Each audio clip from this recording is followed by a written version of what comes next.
নমস্কাৰ লাৰ্ণিং আছামৰ উন্নতি ভিডিঅ'লৈ আপোনালোক সকলোকে স্বাগতম জনাইছোঁ। আপোনালোকে ইতিমধ্যে গম পাইছে আপোনালোকৰ যি এডিআৰই ৰিটেন পৰীক্ষা অনুষ্ঠিত হৈ গৈছিলে তাৰ যি ৰিজাল্টসমূহ সেইসমূহ অতি সোনকালে ঘোষণা কৰা হ'ব আৰু তাৰ লগে লগে আপোনালোকৰ যি নেক্সট টেষ্ট গ্ৰেড 3 পৰীক্ষাসমূহৰ বাবে স্কিল টেষ্ট সেইটো অনুষ্ঠিত কৰা হ'ব আৰু তাৰ বাবে আপোনালোকে সাজু হ'ব লাগিব। ঠিক আছে, আৰু আপোনালোকৰ স্কিল টেষ্টত আপোনালোকে গম পায় কম্পিউটাৰৰ কিছুমান কুৱেশ্যনছ আহিব, যেনেকৈ ৱৰ্ডৰ হওক, এক্সেলৰ হওক, পাৱাৰ পইণ্টৰ হওক, আৰু সেইসমূহ আপোনালোকে কম্পিউটাৰত কৰিব লাগিব, কৰি কেনে তাতে জমা দিব লাগিব। ঠিক আছে, আপোনালোকৰ হয়তো বহুতে যোৱা বছৰ স্কিল টেষ্ট দিছিলে আপোনালোকৰ ভিতৰতে, আৰু যিসকলে নাই দিয়া তেওঁলোকৰ বাবে আমি এই ভিডিঅ'টো লৈ আহিছোঁ যাতে আপোনালোকে এটা চমু আভাস পায় কেনেধৰণৰ স্কিল টেষ্ট হ'ব পাৰে। ঠিক আছে, ভিডিঅ'টো মন দি চাব। ঠিক আছে, আহক প্ৰথম প্ৰশ্নটো চাওঁ। প্ৰথম প্ৰশ্নটো যেনেকৈ এইটো এটা ৱৰ্ডৰ প্ৰশ্ন দিছে, ধৰি লওক আপোনালোকৰ ইয়াত এটা পেৰেগ্ৰাফ আছে, সেইটো যেনেকৈ কম্পিউটাৰৰ ওপৰত এটা পেৰেগ্ৰাফ দিয়া আছে ইয়াতে। এই পেৰেগ্ৰাফটো আপোনালোকে ধৰি লওক পঢ়িব লাগিব, প্ৰথমতে পঢ়ি কিনে চাব লাগিব। তাৰপিছতে আপোনালোকে ইয়াত কিছুমান ইনষ্ট্ৰাকশ্যনছ দিয়া আছে যে এই পেৰেগ্ৰাফটোত কি কি কৰিব লাগিব, এইখিনি আপোনালোকে টাইপ মাৰিব লাগিব। টাইপ মাৰি কিনে আপোনালোকে ইয়াত যেনেকৈ ইনষ্ট্ৰাকশ্যনছ দিয়া আছে এইসমূহ আপোনালোকে তাতে এপ্লাই কৰিব লাগিব। যেনেকৈ প্ৰথমটো কি দিছে, put the heading in the middle and make it bold. হেডিংটো কি কৰিব কৈছে, মিডলত আনিব কৈছে আৰু বোল্ড কৰিব কৈছে। ইয়াত আপোনালোকে দেখিছে ইয়াত হেডিং আছে যেনেকৈ কম্পিউটাৰটো, এই কম্পিউটাৰ হেডিংটো এইটো কি কৰিব লাগিব, আমি মিডলত আনিব লাগিব আৰু এইটো বোল্ড এপ্লাই কৰিব লাগিব। এইখিনি একেবাৰে চিম্পল হয়, আপোনালোকে পাৰিব, বেছিক। ঠিক আছে, তেনেদৰে আকৌ ছেকেণ্ডটো যেনেকৈ দিছে কাউণ্ট কৰিব দিছে, count how many words in the paragraph. পেৰেগ্ৰাফটোত কিমানটা ৱৰ্ড আছে সেইটো কাউণ্ট কৰি আপোনালোকে টোটেল কাউণ্টটো লিখিব লাগিব। ঠিক আছে, আৰু কাউণ্টটো আপোনালোকে সেইটো গোটেই পেৰেগ্ৰাফটো যেতিয়া চিলেক্ট কৰিব তেতিয়া তাতে আপোনালোকে যদি চাই লেফ্ট ছাইডৰ কৰ্ণাৰত তলত তাত কাউণ্টটো দেখাই থাকে কিমান ৱৰ্ড হয়।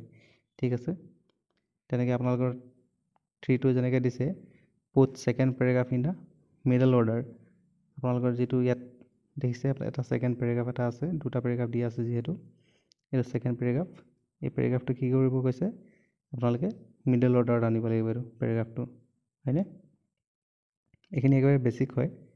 ঠিক আছে, তেনেদৰে আপোনালোকৰ যিটো দিয়া আছে কুৱেশ্যন 4টো, make the heading word size 14 and font italic.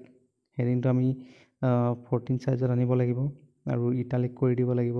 Italic মানে অলপ যিটো অলপ বেকা হৈ যায় ন।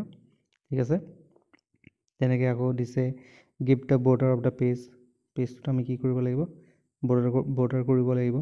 হয়, এইবোৰ এনেকৈ ধৰণৰ ইনষ্ট্ৰাকশ্যনছ কিছুমান থাকিব, ৱৰ্ডত আহিব আপোনালোকৰ কৰিবলৈ, আৰু এইখিনি আপোনালোকে কৰি কিনে তাত দেখাব লাগিব। ঠিক আছে, তাৰপিছতে ফাইলটো ছেভ কৰিব লাগিব।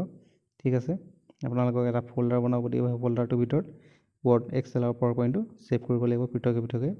ঠিক আছে, আৰু লাষ্টত সেইখিনি আপোনালোকে আকৌ প্ৰিণ্ট কৰি কিনে জমাও কৰিব লাগিব তাতে। ঠিক আছে, ধৰি লওক ৱৰ্ডৰ প্ৰশ্নটোত আপোনালোকৰ 10 নম্বৰ থাকিব, আপোনালোকে যদি কিবা ভুল কৰে আপোনালোকক আকৌ মাৰ্কছ কাটিব পাৰে।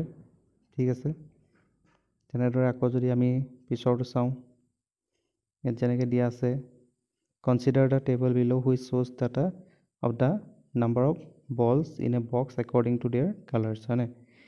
তেনেকৈ আপোনালোকৰ ইয়াত এইফালে কালাৰ দিয়া আছে আৰু এইফালে ফ্ৰিকুৱেঞ্চি দিয়া আছে। ব্লু কিমান আছে 112, ৰেড 454, য়েল্ল' 65, অৰেঞ্জ 544। ঠিক আছে, এতিয়া আমি চাব লাগে ইয়াত কি কৰিব দিছে। ইয়াত আমাক কৈছে যে কি কৈছে, prepare a 3D pie chart from the given data given above and give colours as name. ঠিক আছে, পাই চাৰ্ট আপোনালোকে জানিব বনাবলৈ। আপোনালোকে যদি এইখিনি বেছিক হয়, সেইখিনি বেছিকখিনি যদি চাই যায় পাৰিব এইখিনি। ঠিক আছে, টেবুলটো চিলেক্ট কৰি আমি ইনচাৰ্টত পাই চাৰ্ট ইনচাৰ্ট কৰি দিব লাগিব আৰু সেইটো 3D কৰি দিব লাগিব, হয়নে? কালাৰ্ছখিনি যেনেকৈ ইয়াত নাম দিয়া আছে তেনেকৈ আমি নামখিনি দি দিব লাগিব, হয়নে? তাৰপিছত যেনেকৈ কৈছে sum of all the frequency, এইখিনি আমি কি কৰিব লাগিব, ছাম কৰিব লাগিব, হয়নে? ইয়াত আপোনালোকে ফৰ্মুলা এপ্লাই কৰিলে মানে ছামটো আহি যাব। হয়, আকৌ কৈছে প্ৰিপেয়াৰ পাই চাৰ্ট শ্বয়িং পাৰ্চেণ্টেজ অফ ইটছ কালাৰ, হয়নে? এইটো পাৰ্চেণ্টেজটো আপোনালোকে কি কৰিলে পাই চাৰ্টটোৰ ওপৰত পাৰ্চেণ্টেজটো দেখাব লাগিব। ঠিক আছে, এইখিনি একেবাৰে বেছিক হয়। এইখিনি আপোনালোকক জাষ্ট কেনেধৰণৰ কুৱেশ্যন আহে তেনেকুৱা ধৰণৰ এটা আভাস দিবলৈ কাৰণে লৈ অহা হৈছে। ঠিক আছে, তো এটা এক্সেলৰ আপোনালোকে এনেকুৱা ধৰণৰ কুৱেশ্যন পাই যাব। এইটোতো আপোনালোকৰ হয়তো 10 মাৰ্কছ থাকিব। ঠিক আছে, তেনেদৰে আপোনালোকে আকৌ পিছৰটো যদি চাই, ইয়াত আপোনালোকৰ আৰু এটা প্ৰশ্ন আহিব। আপোনালোক কৈছে prepare A power point of 4 slide using any topic. ঠিক আছে, আপোনালোকক কি কৈছে, যিকোনো এটা টপিক ইউজ কৰি কিনে 4টা শ্লাইড বনাব দিছে ধৰি লওক। তাত আপোনালোকে কি কৰিব লাগিব, ইউজ ডিফাৰেণ্ট কালাৰ্ছ, বেলেগ বেলেগ কালাৰ ইউজ কৰিব কৈছে। ইউজ ৱৰ্ড আৰ্ট ইউজ কৰিব লাগিব আপোনালোকে। ঠিক আছে, give pictures related to topic আৰু save it as topic name, হয়নে? টপিকটোৰ নামটোৰ ওপৰতে দি কিনে ছেভ কৰিব দিছে, হয়নে? এইখিনি আপোনালোকে ধৰি লওক এপ্লাই কৰিব লাগিব। ঠিক আছে, তো আপোনালোকে 4খন শ্লাইড বনাব লাগে, চিম্পল। আৰু যিকোনো এটা টপিক আপোনালোকে চিলেক্ট কৰিব লাগে আপোনালোকৰ নিজৰ ইচ্ছামতে। সেই টপিকটোৰ ওপৰত আপোনালোকে 4খন শ্লাইড প্ৰিপেয়াৰ কৰি কিনে ছেভ কৰিব লাগিব, হয়।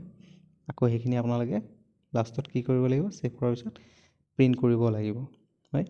ধৰি লওক পাৱাৰ পইণ্টৰ কুৱেশ্যনটোত আপোনালোকৰ 5 মাৰ্কছ আহিব পাৰে। ঠিক আছে, এনেধৰণে আপোনালোকৰ ৱৰ্ড, এক্সেল আৰু পাৱাৰ পইণ্ট মেইনলি এই 3টা টপিকৰ ওপৰতে কম্পিউটাৰৰ যিটো স্কিল টেষ্ট হয় তাত কুৱেশ্যনছ আহে। ঠিক আছে, সেইখিনি আপোনালোকে যদি অকণমান প্ৰেক্টিছ কৰে ৰেগুলাৰ আৰু টাইপিং স্পীডটো অলপ যদি বঢ়াই লয় আপোনালোকে, তেতিয়াহ'লে টাইপিঙৰ ক্ষেত্ৰত অলপ টাইম ছেভ কৰিব পাৰিব। ঠিক আছে, আৰু যিখিনি আপোনালোকে বেছিক কুৱেশ্যনছ এইখিনি আপোনালোকে অলপ প্ৰিপেয়াৰ কৰিব। ঠিক আছে, এইটো আপোনালোকৰ এটা জাষ্ট আপোনালোকক কেনেধৰণৰ স্কিল টেষ্টৰ পৰীক্ষা হ'ব পাৰে আগৰ বছৰৰ কুৱেশ্যন পেপাৰৰ ওপৰত বেছ কৰি কিনে এটা ভিডিঅ' আগবঢ়ালোঁ। আপোনালোকে যদি ভিডিঅ'টো চাই ভাল পালে তেতিয়াহ'লে আমাক জনাব। ঠিক আছে, আজিলৈ ইমানতে সামৰোঁ ভিডিঅ'টো। ধন্যবাদ।